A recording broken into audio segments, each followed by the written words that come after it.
Morning, ladies. Um, as I was walking into my house this afternoon, I had this thought of the things I used to get so anxious with as a first time mom.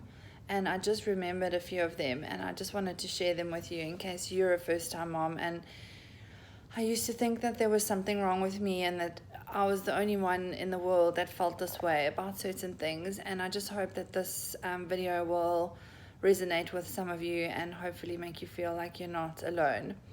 So the five things I can remember, and some of them still are very true with Izzy, but with Sela, the first one was I used to get incredibly anxious having visitors in the first couple of weeks. I did mention this in one of my posts the other day, but I just felt like it could go so pear-shaped, and if she started crying, there were times when she just wouldn't stop crying. She wasn't just put a dummy in. She didn't take a dummy for weeks. So people saying, oh, I'll just pop in for a cup of tea.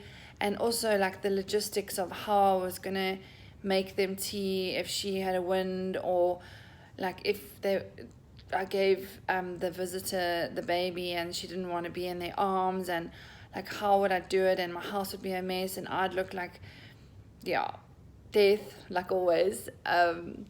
So that's the first one, having visitors. The second one was driving anywhere, and I think if you've had a cesarean birth, you aren't really allowed to drive for 6 weeks anyway, which kind of is not a bad thing, I think. But when I did drive with her, she hated being in the car. It was so stressful, the screams. And one of my guy friends said to me, oh, just turn the music up. And I was just like, oh, you don't understand that feeling then of like, you feel like they're going to suffocate and die from crying. So driving was torture. The third thing was my body, the anxiety of how was I ever going to get back to any sort of normality in my body. I felt like it was basically just the longest road ever. My baby tummy, my stretch marks, my cellulite on my bum and my upper legs, my boobs, although they looked great because they were full of breast milk, I knew that meant that they were going to be so droopy. And I'm going to do a little bit more on body stuff in the coming weeks, because I think it's quite a common one for a lot of us. But yeah, just looking down, and then, that tags along with eating, and all you want to do is eat, but all you shouldn't do is eat because you're feeling so uncomfortable in your body, and yeah, and all that comes with that. So that was the third one.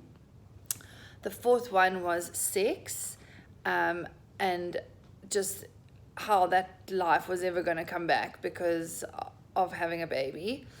I won't elaborate too much on that, but I'm sure everyone listening can understand. And it does come back, I promise you. It's a journey in postpartum, and there's a reason that you feel like it's never going to happen, because you're not really meant to conceive a baby in a postpartum phase. So that would be number 4.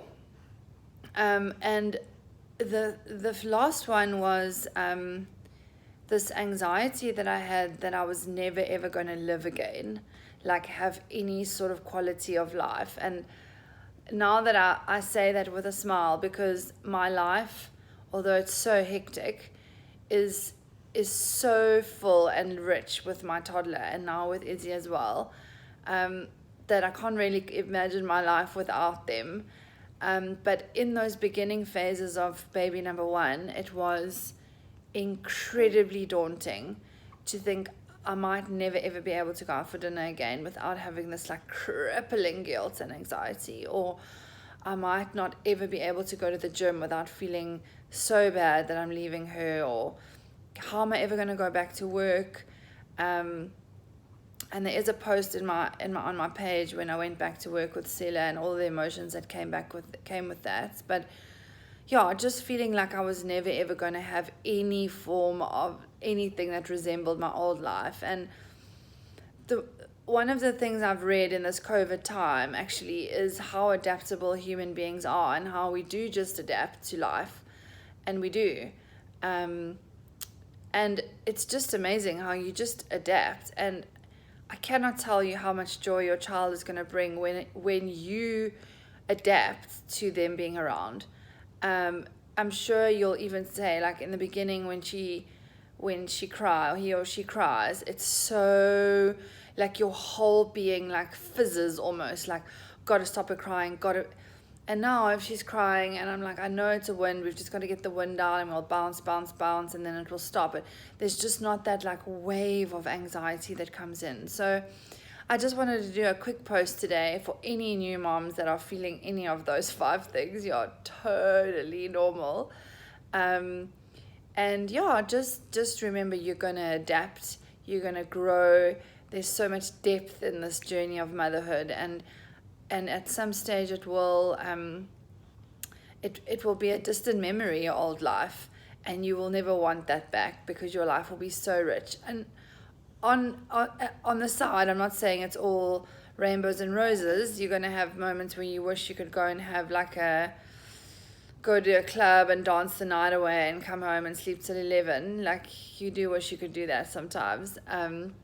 But they will grow up and we'll get there. So yeah, all my love to all of you new moms, from this little tree frog and me.